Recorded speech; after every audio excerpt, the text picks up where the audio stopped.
السلام عليكم، ازيكم يا حبايبي؟ عاملين ايه؟ يا رب تكونوا بخير وبصحة وسعادة دايما يا رب. ايه رأيكم في مجموعة الفيديوهات دي؟ شوية معجنات بقى من اللي قلبك يحبهم. عايزة تفطري او عايزة تتعشي، عايزة بقسماط؟ سيبك من الغالي بتاع الفران، تعالي اعملي احسن منه وانضف منه مليون مرة وعلى ايدك. وكمية بسم الله ما شاء الله، من نص كيلو دقيق بس. كل اللي هنحتاجه شوية مية وشوية دقيق. ويلا اعملي كوباية الشاي السادة او كوباية الشاي بالحليب، وكلي احلى بقسماط مقرمش وناعم وتحفة. شايفين الجمال؟ بجد خطير. يلا كده نكسر كده ونشوف البقسماط بتاعنا عامل ايه. جهزنا كوباية الشاي، ويلا نجيب البقسماط ونشوف البقسماط بتاعنا. هنكسر، شايفين ناعم وفاضي من جوه ازاي؟ هش خالص ومستوي من جوه ومن بره وناعم وطعمه خطير.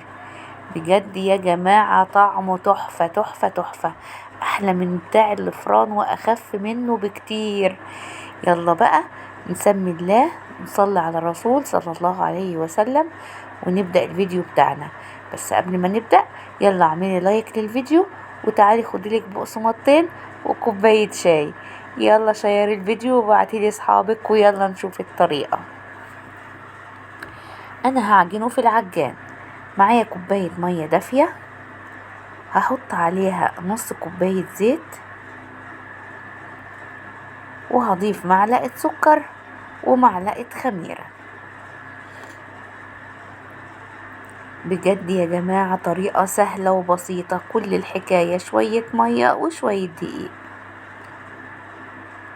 هحط بقى معلقة سكر وهدوب الخميرة والسكر كويس جدا. هضيف كمان معايا نص معلقة صغيرة ملح، وهقلب بقى كويس جدا، ادوب الملح والسكر والخميرة في المية الدافية والزيت. يلا لأول مرة يشوف قناتي، أنا سمية من قناة أكلة وفكرة مع سمية. اعملوا لايك للفيديو وتابعوا الفيديو. هشغل العجان بتاعي وهضيف نص كيلو دقيق منخول للخليط المية والزيت والخميرة، وهشغل العجان يعجن العجينة دي كويس جدا. أهم حاجة يا حبايبي العجينة تتعجن مش أقل من 5 دقايق، ولو هتعجنيها على ايدك تبقى 10 دقايق عجين. لازم تعجني العجينة كويس جدا. احنا شغلنا العجان، ولو احتاجنا مية هننزل بمعلقة معلقة بس. اللهم بارك المقدار ده من غير ما احتاج لا دقيق ولا مية، زي الفل. اعجني كويس وهتشوفي النتيجة ممتازة. شايفة العجينة؟ عسل عسل عسل عسل، بسم الله ما شاء الله. عجينة طرية جدا وملمسها ناعم وبجد تحفة. شايفين العجينة ناعمة ازاي؟ هسيبها بقى في البولة طرية وناعمة وتحفة بجد ما شاء الله. هحطها في البولة وهغطيها وهسيبها لغاية ما تخمر. على ما تخمر هجهز السمسم بتاعي. هجيب شوية سمسم في طبق كده، وهنزل عليهم بمعلقتين من المية. ايوه مية عادية خالص، وهقلب السمسم مع المية كويس جدا. حطيت المية على السمسم ليه يا سمية؟ هنشوف دلوقتي. تابعوا معايا لاخر الفيديو، النتيجة هتبهركم بجد، النتيجة خيال. يلا بقى نبص على العجينة بتاعتنا ونشوفها. العجينة بسم الله ما شاء الله خمرت وبقت جميلة جدا وطرية جدا، وبقت بصراحة زي العسل. هحطها كده وهبططها شوية كده اهو، وهنشوف هنقطع منها ازاي بمنتهى السهولة. هغطيها بكيس علشان ما تعملش قشرة، وهجيب القطاعة بتاعتي كده وهاخد حتة صغيرة اهي وهبرمها. عرفتوا بقى؟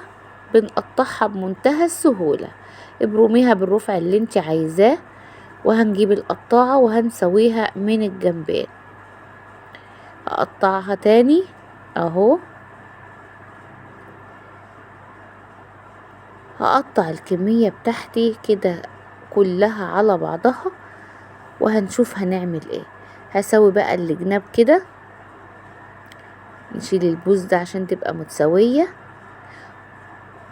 ونظبطها كده، ونجيب طبق السمسم عندي وهدحرج فيه البقسماطايه. عرفتوا حطيتوا المية ليه على السمسم؟ علشان يمسك في العجينة. هظبطها بقى كده وهرصها في الصاج بتاعي مدهون دهنة زيت خفيفة، وهكمل تقطيع. باخد حتة كده على قد البقسماطايه. عايزاه تخين شوية يا جماعة ممكن تتخنوه شوية، مفيش منه اي مشاكل.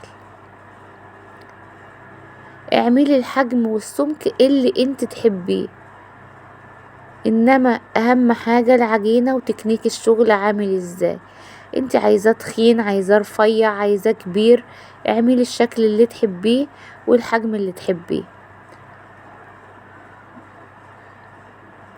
هكمل بقى كمية العجينة بتاعتي كلها اقطعها بنفس الطريقة واعملها في السمسم بنفس الطريقة،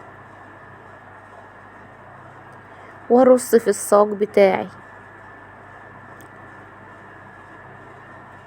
اللي وصل معايا لغاية هنا في الفيديو ياريت تعمل لايك للفيديو وتسيب لي تعليق حلو ولو بحرف واحد، وتصلي على الحبيب صلى الله عليه وسلم في التعليقات، وتشير الفيديو لحبايبك واصحابك عشان يشوفوا احلى طريقة لعمل البقسماط.